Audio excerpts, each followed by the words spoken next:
My mother loved only my brother, the golden child. I paid them $2,500 every month, while my brother paid nothing. They made me live in the garage, giving my place to him. Then I said, "Hey, I need to get something off my chest. I'm Sarah, 29 years old, and if I'm being totally honest, I've reached a breaking point. It's been building for years, and while I've always thought of myself as a strong, independent person who could handle whatever life threw at me, I'm starting to wonder if I'm just tired, maybe even angry. But let me start at the beginning so you get the full picture. I live with my parents in a pretty standard suburban house in Michigan. Not exactly the dream arrangement at my age, but it's complicated. They raised me with this sense of loyalty and responsibility, like it was my duty to help them out whenever I could. My parents aren't wealthy.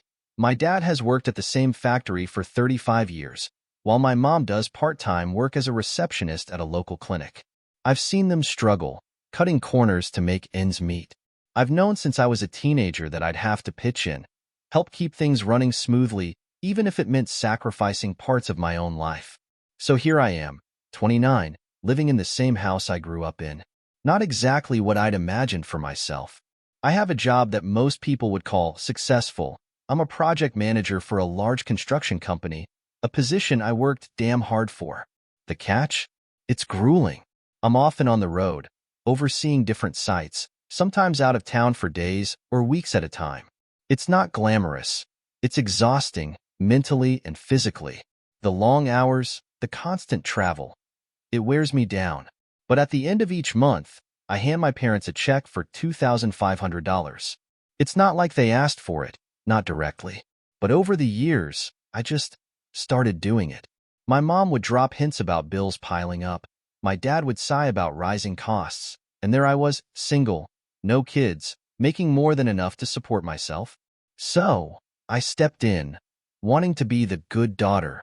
For years, I convinced myself it was the right thing to do, that it was my duty as their kid. But lately, I'm starting to feel a bit used. My younger brother, Jake, doesn't exactly help matters. He's 26, lives about 20 minutes away in a slick new apartment, and works as a fitness trainer. Jake's always had it easy, even when we were kids. My parents coddled him, letting him get away with things that I never could. He was the golden boy, the athletic, charming, could do no wrong son. He got everything he wanted, while I had to work for everything. Not that I'm bitter, well, maybe a little. It's just, it feels like no matter what I do, he'll always be the one they prefer. Jake's not struggling. He has a decent job, works out whenever he wants, and even posts these Instagram selfies, flexing and grinning, raking in the likes. My mom swoons over them, sharing them with her friends as if he's some kind of celebrity. Meanwhile, I'm running myself into the ground, paying $2,500 a month to help keep our family's lights on, and no one bats an eye. If anything, it's expected. I'm not exactly sure when I started noticing just how different they treat us. Maybe it was the time I landed my first big promotion, and all my mom could say was, "That's nice, but have you seen Jake's new car?" Or maybe it was when I came home dead tired after a week out of town, and instead of asking how my trip went, my dad wanted to know if I'd cover the electric bill for the month. It's like, no matter what I do, they don't see me. Not really. I'm just there. The dependable daughter who'll step in whenever they need. And yet, when Jake's around, it's like everything shifts. My mom lights up. My dad cracks more jokes, and suddenly the air feels lighter. He doesn't even have to do anything, just exist. Sometimes, I feel invisible in my own family, like I'm just a means to an end, while Jake's the main attraction. Recently, I started to wonder if I should just stop. Stop giving them money. Stop letting myself be the one they rely on without a second thought. But every time I even think about it, guilt gnaws at me. What if they really can't make ends meet without my help? What if they genuinely need me? I can't bring myself to risk it, to turn my back on them, even though it feels like they wouldn't hesitate to turn their backs on me if it suited them. Still, I feel something building inside me, this resentment that's starting to bubble over. I don't want to be bitter, but I can't deny it anymore. I'm starting to resent the very people I'm supposed to love. And that scares me, because if I let this anger fester, what does that make me? A couple of months ago, I got a phone call that changed everything. It was my mom, her voice a mix of worry and something close to excitement. "Sarah," she said, with that tone she uses when she's bracing to tell me something I won't like. "Jake lost his job. Now, I don't know what you're supposed to feel when your sibling loses their job, but surprised wasn't on my list. Jake had bounced around jobs for as long as I could remember: personal trainer, bartender, even some pyramid scheme sales gig. He was always the type who got by on charm, never the hard work type. Apparently, this last place just wasn't a good fit, his words, not mine. But this time was different. Jake wasn't just a single guy with a flashy car and a carefree life. He had a family now, his wife, Kim, and their two little kids, Maisie and Oliver. For a second, I actually felt bad for him. I can't imagine the pressure of having two little ones to feed and no income. But as I listened to my mom talk, that sympathy started to fade. "Your father and I think it would be best for them to move back in," she said, her voice picking up a hint of enthusiasm. "We can all pull together as a family, you know?" I didn't even have a chance to speak before she continued, like she was rolling through a list she'd rehearsed. "Since Jake has a family, they'll need the basement space," she explained. "So we'll have to move you upstairs to the spare room. It'll be cozy." The spare room. Cozy was an interesting way to describe the place I'd last seen cluttered with my mom's needlework supplies, old clothes, and boxes of who knows what. It wasn't a room anyone wanted to sleep in, and certainly not a 29-year-old who worked long hours and paid her own way. But in that moment, I didn't feel like the adult in this equation. I felt like a kid being shuffled aside, like an afterthought. "What about my things, Mom?" I asked, trying to keep the edge out of my voice. "Oh, you can keep them in boxes in the garage," she said, as if it was a brilliant compromise. "We'll make it work." And that was it. Jake and his family were moving in, and I was being moved out of my own space. The transition happened faster than I expected. One weekend, I went out of town for work, and by the time I got back, my room in the basement was emptied. My parents had helped Jake's family settle in while I was gone, and all my stuff was now crammed into boxes in the garage. My clothes, my books, my few pieces of furniture, all of it piled up and tucked away like some unwanted relic. They'd even taken my bed frame, leaving me with an old, squeaky twin bed in the cramped spare room upstairs. To say I was furious would be an understatement, but when I confronted my mom about it, she acted like I was the one being unreasonable. "Sarah, honey, you're still single. You don't have a family to take care of, and Jake does. Don't you think it's a little selfish to get upset over a room?" It was the same old story. Jake was the golden child, the one with kids who needed the space, while I was supposed to just accept it, no questions asked. And what really got to me was that no one even bothered to ask if I was okay with it. They didn't consider the fact that I was paying them $2,500 a month to live there, while Jake and his family were moving in rent-free. I wasn't even sure they planned to ask him to contribute financially at all.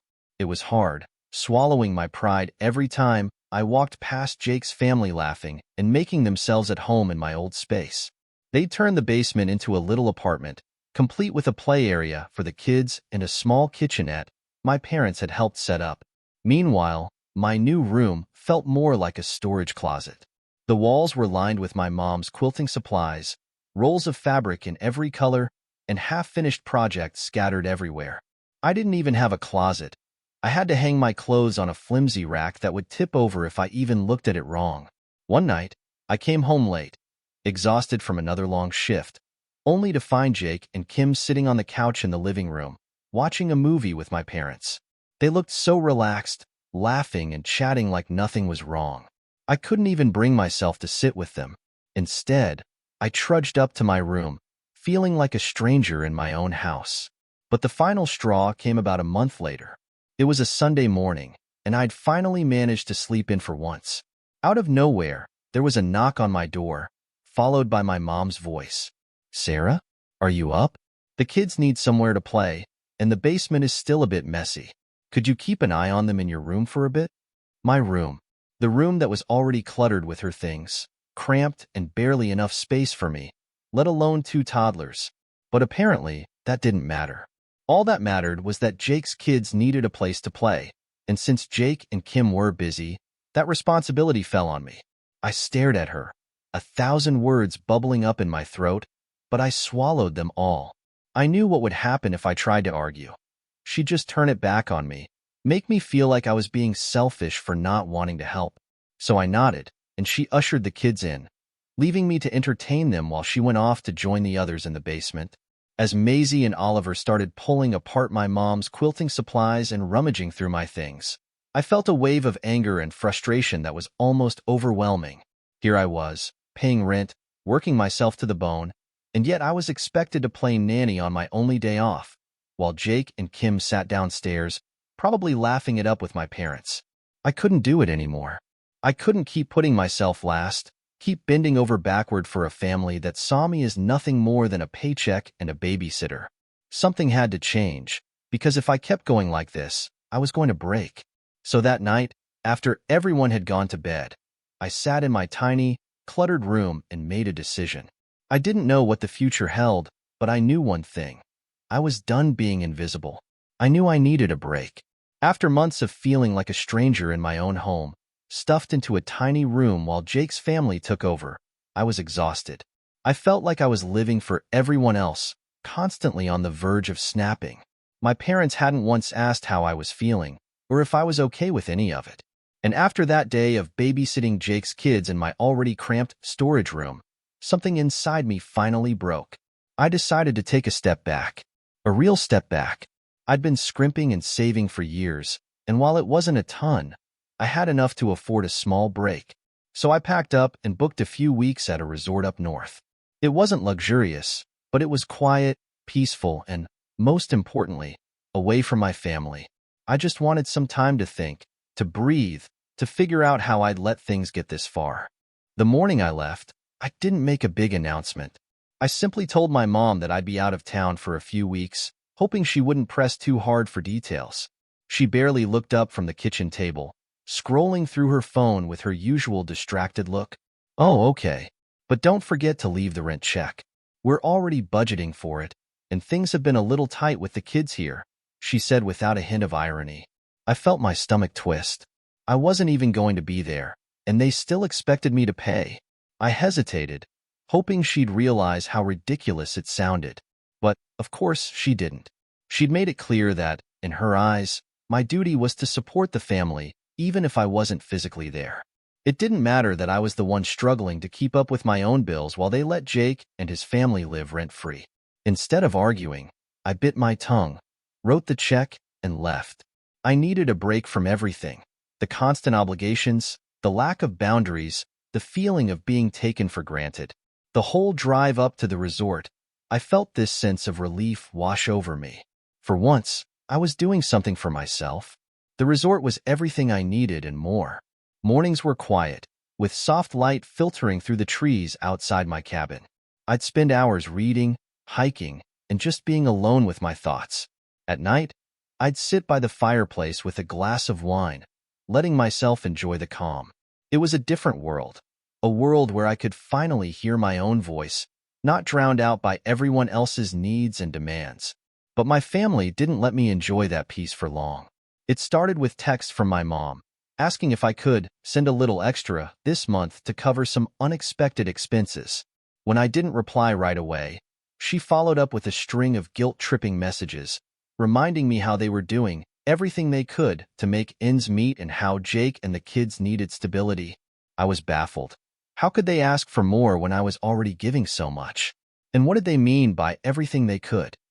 They hadn't even asked Jake to contribute financially since he'd moved in.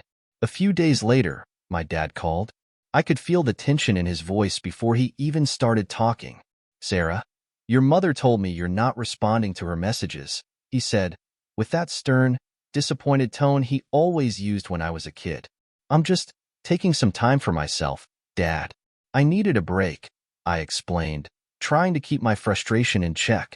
He sighed, as if I was being difficult on purpose. "Well, that's fine and all, but you have responsibilities here. We're counting on that money. And just because you're on some vacation doesn't mean you can shirk those responsibilities. We're a family, Sarah. Families stick together. Dad, I'm still paying you $2,500 a month. I'm just not there. Why can't Jake pitch in for once?" I finally snapped, the words coming out sharper than I intended. There was a long pause on the other end of the line. Then he said, "Jake's going through a rough time, Sarah. He has a family to take care of. You're single. You can afford to help." That was it. The same old justification I'd heard my whole life. Jake's needs always came first because he had a family, while my own life and struggles were brushed aside as insignificant. It didn't matter that I was breaking under the pressure. All that mattered was that I kept supporting them, no questions asked. "I can't keep doing this, Dad," I said quietly. "I need to take care of myself, too." There was a heavy silence, then a curt, "Do what you want, Sarah," before he hung up. For the first time, I let myself cry. It wasn't just the money or the demands. It was the realization that my own parents didn't see me as a person with my own needs and dreams. To them, I was a means to an end, a financial safety net they could rely on without question. The rest of my time at the resort was a blur. I tried to enjoy myself, but every time my phone buzzed, I felt a spike of anxiety. It was always another message from my mom, asking for updates on when I'd be back, reminding me of all the things they needed help with. I ignored most of them, but the guilt weighed on me. Eventually, I decided to stay a little longer than planned. I extended my booking, wanting to put off the inevitable return to reality for as long as I could.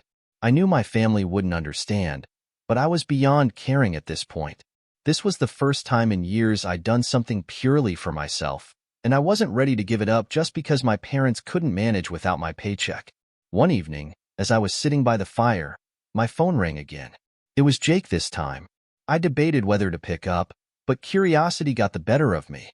"Hey, sis," he started, his voice unusually cheerful. "Mom and Dad said you're off on some fancy vacation, huh? Must be nice." "Yeah, Jake," I replied, keeping my tone as neutral as possible. "It's been nice to get away for a bit." "Well, I'm glad you're living it up, but don't forget the family back home," he said, with a laugh that grated on my nerves. "Mom and Dad could use a little help around here, you know?"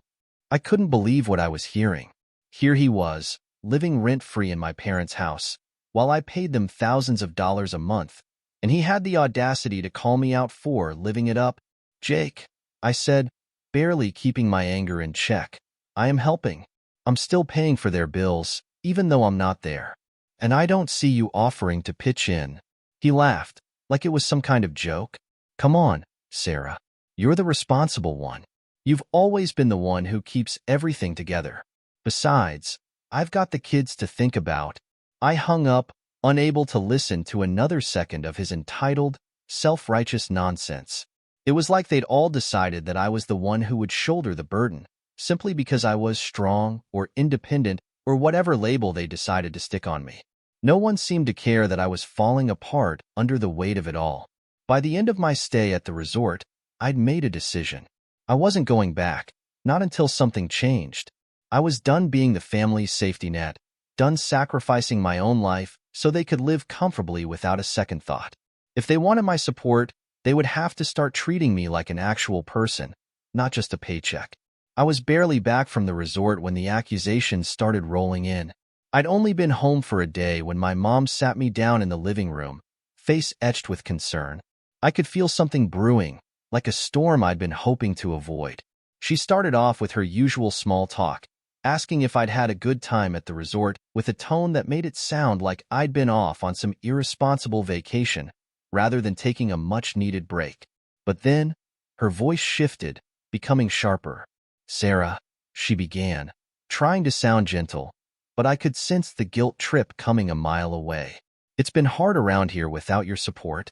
We were all a bit surprised when you decided to go off without telling anyone what was going on." "Mom, I told you I needed a break," I replied, already feeling defensive. "I've been helping for years. I just needed some space." "Well, space is fine, but it's not just about you, Sarah," she said, her eyes narrowing slightly.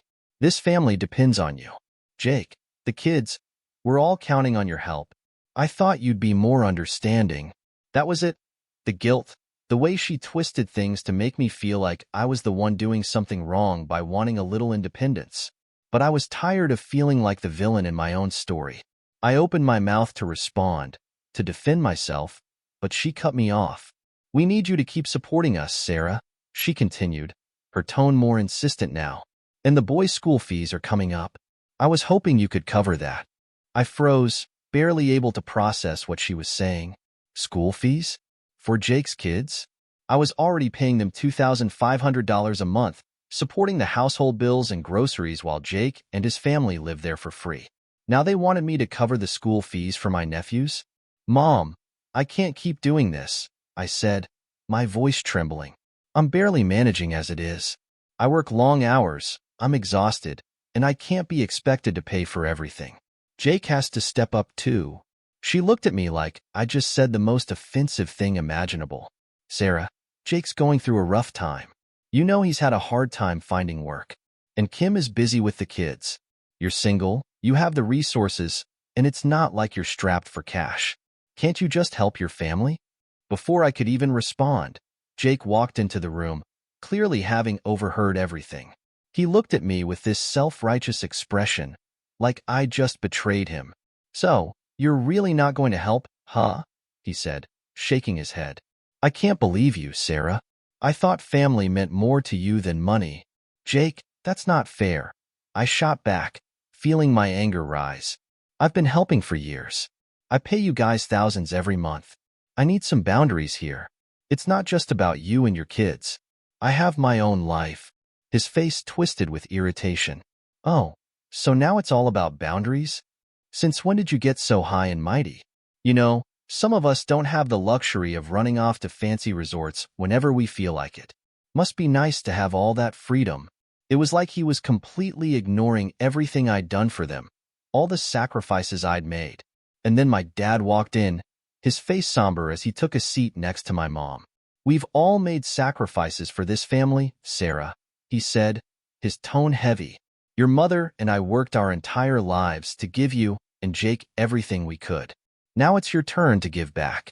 You're in a position to help, and you're choosing not to. It's disappointing. I couldn't believe what I was hearing.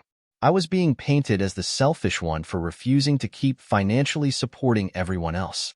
They were acting like I hadn't done enough, like all the years I'd spent supporting them financially and emotionally were suddenly erased because I wanted a little bit of control over my own life. Then the phone call started. Apparently, my parents had decided to air our family business to every relative they could think of. Within a day, I was getting calls and texts from aunts, uncles, cousins, people who'd barely been involved in my life before, all suddenly eager to weigh in. Sarah, honey, I heard about what's happening, Aunt Linda said over the phone. Her voice was dripping with judgment, even as she tried to sound sympathetic. I know it's a tough time for everyone, but family comes first. Your mom and dad really need your support right now. It's not just about money, it's about loyalty. I wanted to scream. Aunt Linda hadn't been around when I'd been covering every single bill for months on end. She hadn't seen the way my family had treated me like an ATM, expecting me to cover everything without a second thought. And now, she was calling me selfish for wanting to keep some of my own earnings. But it didn't stop there. Uncle Rob left a voicemail, dripping with condescension as he tried to remind me of my responsibilities. You know, Sarah, in our day, we didn't just walk away from family when things got hard. We stuck together. I'm not saying you're in the wrong, but maybe you should think about what it means to be a part of this family. It felt like a full-on intervention, orchestrated by my own parents. They'd mobilized the entire family to make me feel like the bad guy, to pressure me into giving in. Every time I tried to explain my side, it was twisted and turned against me. They made it sound like I was the one being unreasonable, refusing to step up and do my part when everyone else was doing theirs. But that was the problem. No one else was doing their part. Jake was perfectly capable of finding work, but he'd rather lean on me and let me pick up the tab.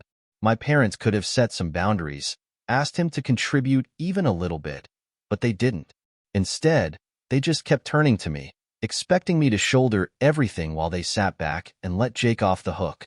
I started to realize that my family saw me as a convenience. As long as I kept paying, kept supporting them, everything was fine. But the moment I tried to set boundaries, I became the villain. And it wasn't just hurtful, it was infuriating. One evening, my cousin Laura came over to talk some sense into me. She was one of those relatives who always felt the need to be involved, even if she didn't understand the full story. As she sat down in my cramped little room, she launched into a speech about how family is everything and how it's a blessing to be able to help. "You're so lucky, Sarah," she said, her tone saccharine sweet. "Not everyone has the means to support their family like you do. I just don't understand why you're being so resistant." I felt a surge of frustration. "Laura, do you have any idea how much I've been giving them? How much of my own life I've put on hold to keep things running here?" She shrugged, looking uncomfortable. "Well, I mean, it's family. You don't just stop." That was the moment I realized how deep the manipulation went. My whole life, I'd been taught that family was synonymous with sacrifice, that I was somehow obligated to put everyone else's needs before my own. And now that I was trying to step back, even just a little, I was being painted as the villain, the selfish one. I looked Laura straight in the eye, feeling a newfound sense of determination. I'm not going to keep sacrificing my life for people who don't even appreciate it. If Jake needs help, he can figure it out himself. I'm done. She looked stunned, almost offended, as if I'd just committed some unspeakable act. But I didn't care anymore. I was done letting them control me, done letting them dictate how I lived my life. I'd given enough, more than enough, and if they couldn't see that, then that was their problem, not mine.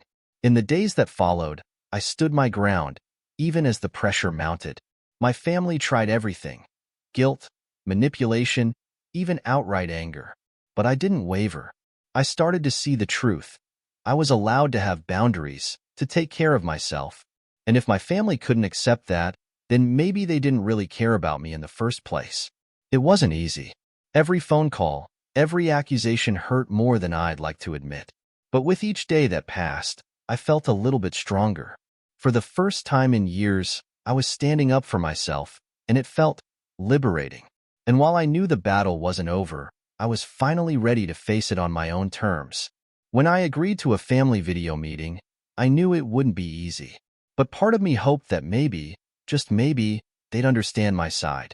I knew the odds were slim, considering everything that had happened over the past few months, but I wanted to believe that if I explained myself clearly, they'd finally get it. The call was scheduled for 7 p.m., and as I sat at my desk, laptop open, I took a few deep breaths, mentally preparing for what felt like a battle.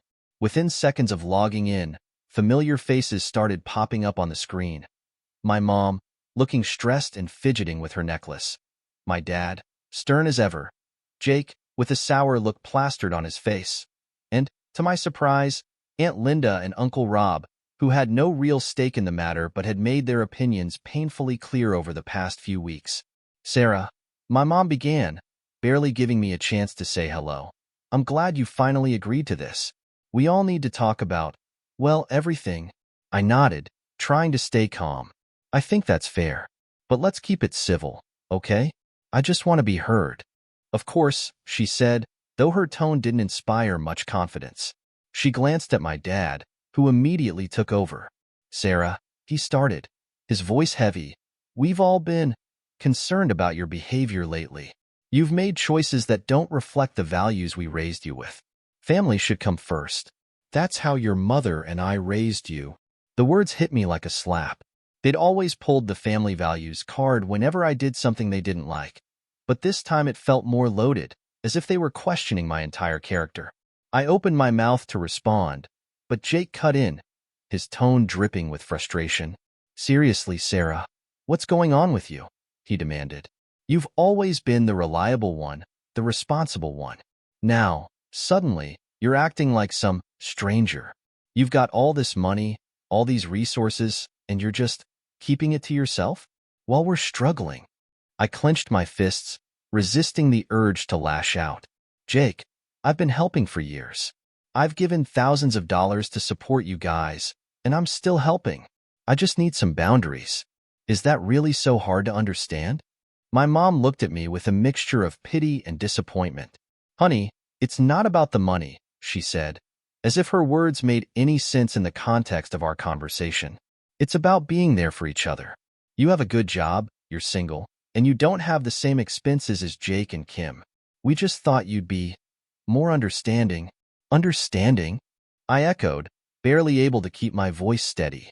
I'm paying thousands every month, even when I'm not living there. I've sacrificed so much of my own life to keep things going. And now you're asking me to pay even more? For what? Jake's kids' school fees? There was a pause, and then Aunt Linda chimed in, her face a picture of concern. Sarah, we're just worried that you're getting selfish. You're forgetting where you came from, the people who made sacrifices for you. It's disappointing to see you turn your back on family like this. Turn my back? I said, feeling my patience slip away. I've done nothing but give. I've been supporting everyone, and all I get in return is criticism and demands for more. When does it end? When do I get to have my own life? Jake rolled his eyes, clearly unmoved. Oh, please, Sarah. You're acting like you're some kind of martyr. We all make sacrifices. You think I wanted to lose my job? You think I wanted to move back in with Mom and Dad? I'm doing the best I can, but it's not enough. I need help. My kids need help. His words stung, but I knew I couldn't let him manipulate me like this. Jake, I get that things are hard for you right now, but it's not fair to expect me to pick up the slack for everything. You're their father. It's your responsibility, not mine. He scoffed, shaking his head. Wow, so that's it, huh? You're just going to walk away because you're done? Real mature, Sarah. What happened to being there for each other? At that point, I felt like I was on trial, with every family member casting judgment on me. My mom looked like she was on the verge of tears. My dad was stone-faced, and Aunt Linda kept shaking her head, as if I'd personally betrayed her. I was the only one defending myself, standing up for my own boundaries, and yet it felt like I was committing some kind of unforgivable sin. Taking a deep breath, I spoke as calmly as I could. Look, I understand that family is important.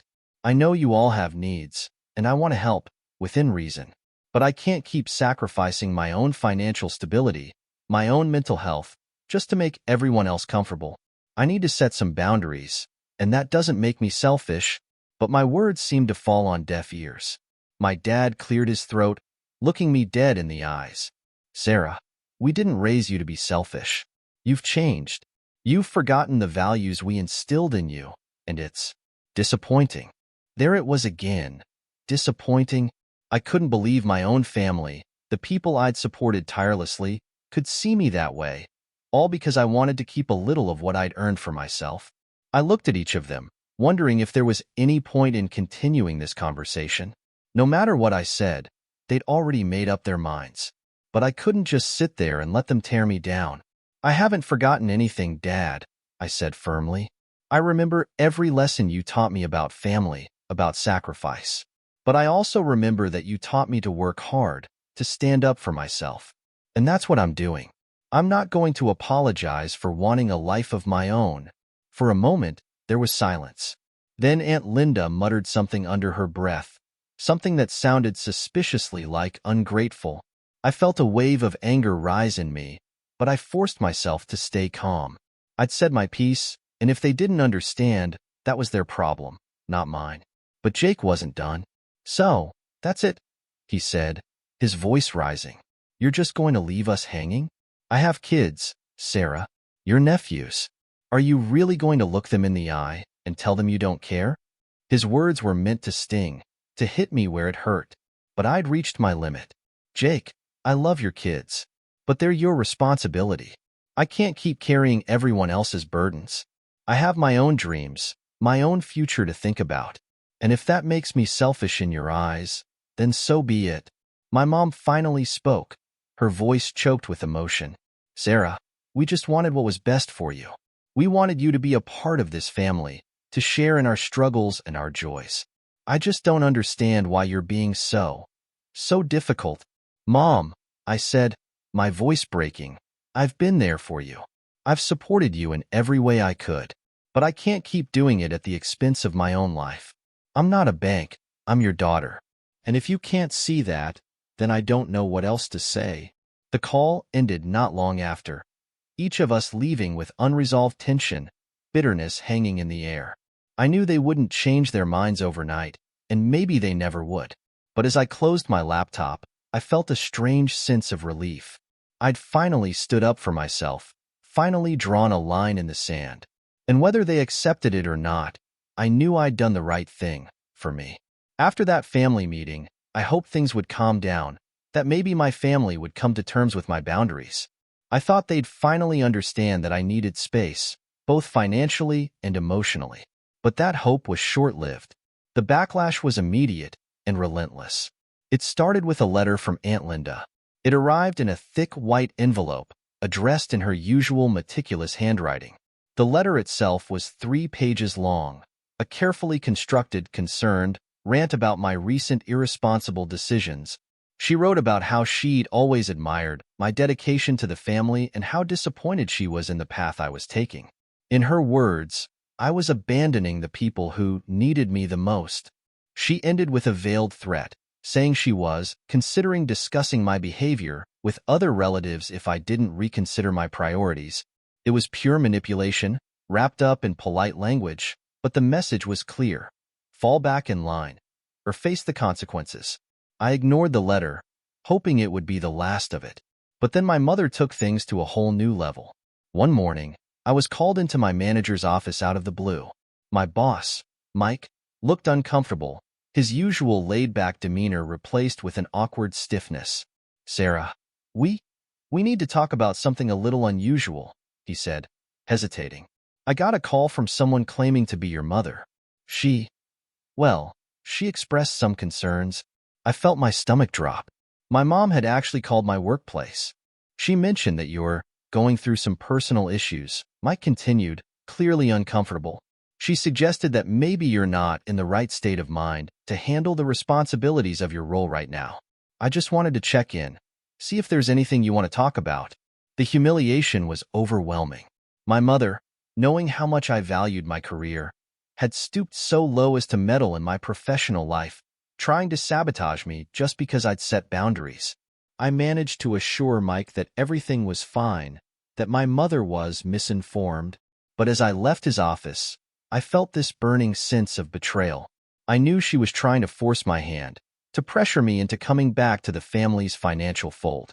And if I refused, she was willing to ruin my life in any way she could. Then there were the messages from Jake. He'd gone from outright requests to something more insidious. Passive-aggressive hints dropped in texts, or even on social media, where he knew I'd see them. He'd post these inspirational quotes about family loyalty and sacrifices made by the strong for the weak. He'd share stories about struggling single parents, or tag me in posts about supporting your loved ones when times get tough. When I didn't respond, he'd send messages like, "Just thought you'd want to help out. But I guess I was wrong about family." Every time my phone buzzed, I felt a mix of dread and anger. It was as if my family was trying to break me, to wear me down until I had no choice but to give in. And then, as if that wasn't enough, they dragged my friends into it. I started getting concerned calls from people I hadn't spoken to in months, people who'd been contacted by my relatives with vague stories about my emotional problems and strange behavior. "Hey, Sarah," one of my friends, Lila, said one night over the phone, "I got a call from your mom. She said she was worried about you. Something about you not wanting to help out with family anymore." I could barely get the words out. "Lila, my family's been harassing me. They're trying to force me to pay for everything, and they won't take no for an answer." She was sympathetic, but I could tell it made her uncomfortable. And who could blame her? My family was dragging my personal life into the open, making me look like a selfish, irresponsible daughter who'd turned her back on everyone. They were trying to isolate me, to make me feel like I was the one in the wrong, the one who'd lost her way. I knew I had to set firmer boundaries. I started by blocking their numbers, every single one of them, hoping that would stop the constant harassment. But even that didn't work. Within a week, my parents showed up at my apartment, unannounced, demanding to speak with me. They stood there in the hallway, my mom looking teary-eyed, my dad stone-faced as usual. I tried to tell them to leave, but my mom pushed her way in, clutching my hand with this pleading look in her eyes. "Sarah, we're your family. We raised you. We supported you. And this is how you repay us? By shutting us out," she said, her voice wavering. "All we're asking is a little help. It's not too much. You have the means, and we're struggling. Please, just reconsider." It was the same manipulative guilt trip, but this time, it felt even more invasive. They'd invaded my space, my home, the one place where I should have felt safe. And the worst part was, they truly believed they were entitled to every penny I earned, that my life was somehow less important than theirs. I couldn't hold it in any longer. Mom, Dad, you have to leave. You don't get to just show up here and demand things from me. I'm done. I need my own life, my own freedom, and if you can't respect that, then we can't keep doing this. My dad's face hardened, a look of disdain flickering across his eyes. So that's it? You're just walking away? After everything we've done for you? Yes, I said, my voice shaking. I'm walking away because I have no other choice. You've left me no other choice. After they finally left, I sat on my couch, numb, staring at the door. I knew that if I stayed here, if I kept allowing them to invade my life, I'd never be free. They'd keep pushing, keep demanding, until there was nothing left of me. That night, I made a decision. I was going to leave. I didn't know where, exactly, but I knew I needed to be far away, somewhere they couldn't reach me. I started researching jobs in other states, scanning listings in places I'd only dreamed of visiting. For the first time, I felt a glimmer of hope, a sense of possibility. I could start fresh, somewhere they couldn't find me, somewhere I could finally breathe. Within a month, I'd secured a job in Colorado, a state I'd always wanted to explore. I found a small apartment in a quiet town, far from everything I'd ever known. And as I packed up my life, I felt this strange mix of relief and sadness. I was saying goodbye to my family, to my past, but I knew I had no other choice. This was the only way I'd ever be able to live my own life.